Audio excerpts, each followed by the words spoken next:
مسیح کے نہایت قدوس جلالی اور بابرکت نام میں آپ سب کو سلام۔ میرے عزیز بہن بھائیوں، روزہ ہماری زندگیوں میں انقلاب لا سکتا ہے۔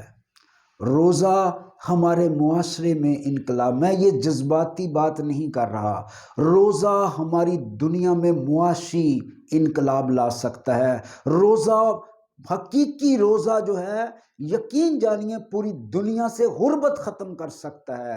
روزہ پوری دنیا سے مفلسی کو ختم کر سکتا ہے۔ اگر مسیحی حقیقی روزہ رکھ کر خدا کی حضوری میں جس طرح خدا چاہتا ہے اس طرح خدا کے حضور گر جائیں تو یقین جانیے ہماری زندگیوں میں انقلاب آ سکتا ہے، ہماری زندگیوں میں خدا کی قدرت آ سکتی ہے۔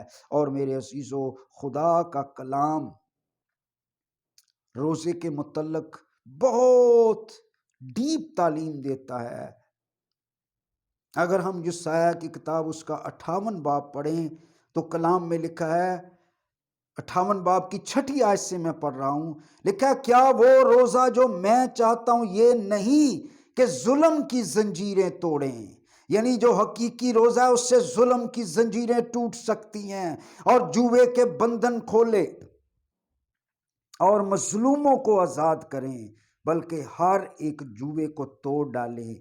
کیا یہ نہیں کہ تو اپنی روٹی بھوکھوں کو کھلائے اور مسکینوں کو جو آوارہ ہے اپنے گھر میں لائے؟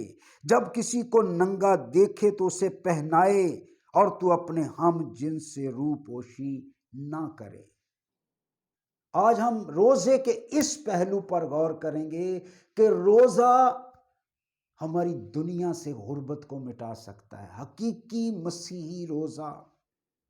کیونکہ ہم یہ سمجھتے ہیں یہ جو 40 روزے ہیں صرف یہی روزے نہیں رکھنے، ہاں یہ روزے رکھے، ان دنوں میں حلیم ہوں، فروتن ہوں، مسیح کی صلیب کو یاد کریں، اس کی حضوری میں گریہ زاری کریں، لیکن صرف یہ روزے نہیں بلکہ کلام میں لکھا ہے روزے کے لیے ایک دن مقدس کرو۔ اور عالمین اس بات پر متفق ہیں کہ اس کا مطلب ہے کہ روزے کے لیے ایک دن مقدس کرو کا مطلب ہے ہفتے میں ایک روزہ رکھو۔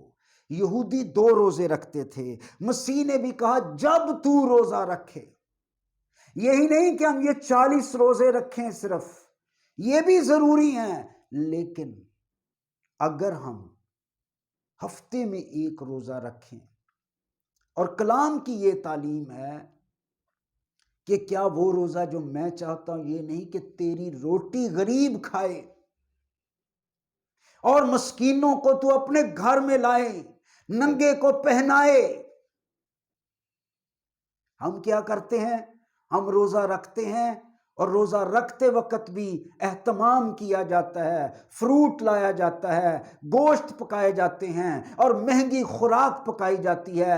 میرے عزیزو، جب ہم 40 روزے رکھ رہے ہیں، 40 روزوں کے ایام میں آپ یہ سب چیزیں کھا سکتے ہیں، لیکن اگر آپ نے روزہ رکھا ہوا ہے، اگر آپ روزے میں ہیں تو پھر خدا کا کلام کہتا ہے کہ کیا وہ روزہ جو میں چاہتا ہوں یہ نہیں کہ تیری روٹی غریب کھائے؟ یعنی اس روزے سے جو پیسہ بچ رہا ہے، ہم کیا کرتے ہیں؟ ہم روزہ دکھاوا کرتے ہیں۔ خدا کے کلام میں خود یسوع نے کہا، آدمی نہیں بلکہ تیرا خدا تجھے روزہ دار جانے۔ آدمیوں کو نہ بھی پتا ہو، جب آپ گھر میں سادہ خوراک ہے، یہ نہیں کہ آپ گھر میں چرچا کریں کہ میں روزہ رکھ رہا ہوں اور میرے لیے اچھی خوراک کا انتظام کیا جائے، یہ خدا کا کلام نہیں بتاتا۔ یقین جانیے سادہ خوراک جو روٹین میں گھر میں بنی ہو اس سے روزہ رکھیں اور اسی سے روزہ کھولیں۔ اور اگر آپ ہفتے میں ایک روزہ رکھتے ہیں اور آپ یہ پیٹرن بنا لیتے ہیں کہ میں جو روزہ رکھتا ہوں، فرض کریں اس میں آپ 100 روپیہ جو آپ جس ٹائم 2-3 ٹائم کا کھانا نہیں کھا رہے اس میں آپ کہتے ہیں 100 روپیہ میرا بچا ہے، تو آپ ایک غلہ بنائیں اور وہ 100 روپیہ اس میں محفوظ کریں۔ اور غور کریں، اگر 5.5 ارب لوگ ہفتے میں ایک روزہ رکھیں اور ہفتے میں ایک روزہ رکھنے پر وہ پیسہ بچائیں اور محفوظ کریں اور وہ پیسہ غریبوں اور یتیموں اور مفلسوں تک پہنچے، تو اس پوری دنیا میں غربت ختم ہو سکتی ہے، اس دنیا میں ایک معاشی انقلاب آ سکتا ہے۔ لیکن افسوس یہ ہے کہ ہم یہ 40 روزے رکھتے ہیں اور 40 روزے رکھنے کے آخر پر ہم عید مناتے ہیں، ایسٹر مناتے ہیں، لیکن اس ایسٹر پر کئی یتیموں نے کھانا نہیں کھایا، کئی یتیموں نے کپڑے نہیں لیے، اور ہم افسوس کہ اپنی عیش و عشرت میں اور روزوں پر اتنا پیسہ خرچ کرتے ہیں، مہنگا کھانا کھاتے ہیں، مہنگی خوراکیں کھاتے ہیں، اور افسوس کہ جس کلچر میں ہم رہ رہے ہیں اس کلچر کا ہم مسیحوں پر بھی اثر ہو رہا ہے، اور ہم روزے کھلواتے ہیں، لوگوں کے اپنے گھروں میں بلاتے ہیں اور پیسہ لگاتے ہیں۔ افسوس، خدا کا کلام کہتا ہے وہ روزہ جو میں چاہتا ہوں یہ نہیں کہ تو اپنی روٹی بھوکوں کو کھلائے اور تو مسکینوں کو اپنے گھر میں بلائے۔ اگر روزوں میں کسی کو بلانا ہے تو یتیموں کو بلائیں، غریبوں کو بلائیں، جن کے پاس کچھ بھی نہیں ہے ان کو کھانا کھلائیں۔ فرض کریں اگر آپ یہ 40 روزوں کی بات کرتے ہیں، اس میں آپ کہتے ہیں میں 10 روزے رکھوں گا، اور آپ ایک غلہ رکھتے ہیں 10 روزوں میں، یعنی ہر روزے پر 100 روپیہ بچاتے ہیں، تو آپ کے پاس 1000 روپیہ جمع ہو گیا، اور وہ 1000 روپیہ جمع ہونے پر عید پر یعنی ایسٹر پر آپ کسی بیوہ کو کوئی سوٹ لے کر دے سکتے ہیں، کسی یتیم کو کپڑے لے کر دے سکتے ہیں، کسی غریب کی مدد کر سکتے ہیں۔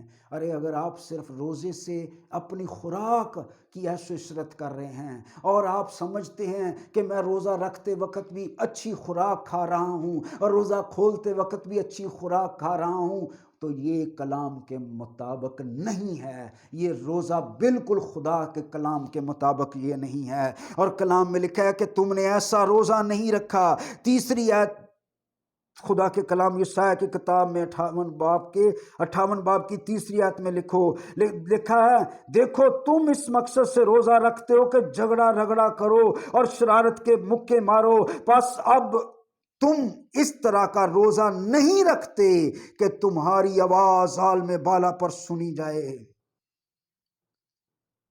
عالم بالا پر آواز تب سنی جائے گی جب آپ روزے کے حقیقی مقصد کو سمجھ جائیں گے۔ تو ایک پہلو یہ ہے کہ روزہ میں زیادہ پیسے خرچ نہ کریں، بلکہ روزوں کے دوران یعنی جب آپ نے روزہ رکھا ہے اس میں کسی قسم کا فروٹ نہ کھائیں، کسی قسم کا گوشت نہ کھائیں، بلکہ سادہ خوراک سے روزہ رکھیں، سادہ خوراک سے کھولیں، اور وہ پیسے محفوظ کر کے کسی غریب کو دیں، کسی یتیم کو دیں، اور اس سے پوری دنیا میں ایک معاشی انقلاب آ سکتا ہے۔ کتاب مقدس میں جو روزہ ہے وہ ہماری زندگیوں میں معاشی انقلاب لا سکتا ہے، مالی انقلاب لا سکتا ہے، ہماری صحت میں انقلاب۔ یہ جذباتی باتیں میں نہیں کر رہا، بلکہ آپ خدا کے کلام کو پڑھیں۔ ہفتے میں ایک روزہ 5.5 ارب کرسچنز رکھیں، حقیقی روزہ، تو ہماری روحانی زندگی میں انقلاب آ سکتا ہے، ہماری معاشی زندگی میں انقلاب آ سکتا ہے، ہماری خاندانی زندگی میں انقلاب آ سکتا ہے، ہمارے ملکوں میں انقلاب آ سکتا ہے۔ پلیز حقیقی روزے کی طرف آئیں۔ خدا اس کلام کے وسیلے سے آپ کو برکت دے، اور اگر آپ کو یہ کلام سٹرائک کیا ہے اور آپ سمجھتے ہیں کہ یہ دوسروں تک پہنچنا چاہیے، تو اس کو اور لوگوں تک شیئر کریں۔ خدا اس کلام کے وسیلے سے آپ کو برکت دے، اور اگر آپ پہلی دفعہ ہماری ویڈیو دیکھ رہے ہیں تو اس چینل کو سبسکرائب کریں تاکہ آپ کو نوٹیفیکیشن اگلی ویڈیوز کا ملتا رہے۔ خدا آپ کو برکت دے، آمین۔